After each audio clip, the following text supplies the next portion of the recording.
morning. Steve Free in Chicago with the morning grain comments. Well, Mark Soderberg is on his way down to the Farm Progress Show. Hope everybody stops in. It's beautiful weather. We've had years in which there was more mud than participants, and also years in which 100-degree temperatures kept many people away. But the weather down there is perfect and ideal, and it'll be interesting to see, number one, how the farmers are looking at their crops, and number two, how they're looking at their revenue flow.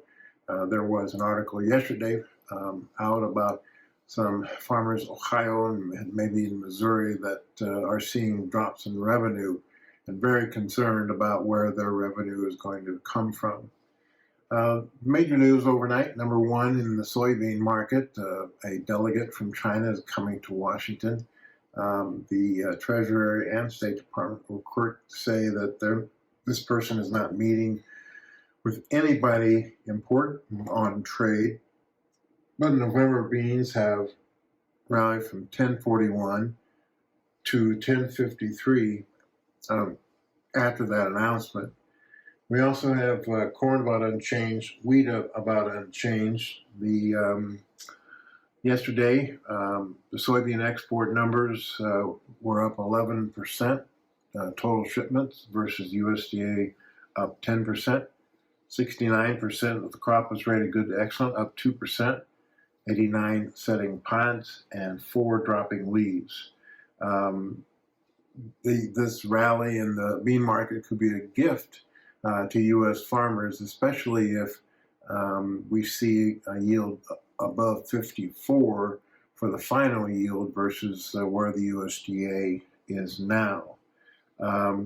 Bean oil market is uncertain with the outlook of biofuel and soybean oil use for biofuel, and we've got the Asian veg oil markets lower. Soybean and soybean meal futures in Dalian were also lower. The U.S. corn exports up about 22% versus USDA is up 25%. Corn continued to be rated 71% good to excellent versus 65 last year, and 7% of the crop is mature. There was one person who came out yesterday estimating the corn yield is 187.1. You've got yields in Minnesota, Ohio, Indiana, Nebraska, Iowa, and South Dakota higher than last year, and offset some lower yields in Michigan, Illinois, and North Dakota. The Brazil corn premiums were unchanged despite the fact that the real was higher. U.S. wheat exports are up 11% versus last year, versus the USDA's up 6%. We saw that weekly exports yesterday, 34 million bushels, was the largest since 2013 for a week. Soft wheat, spring wheat rated 49% good to excellent versus 69 last year, and harvest is 53%.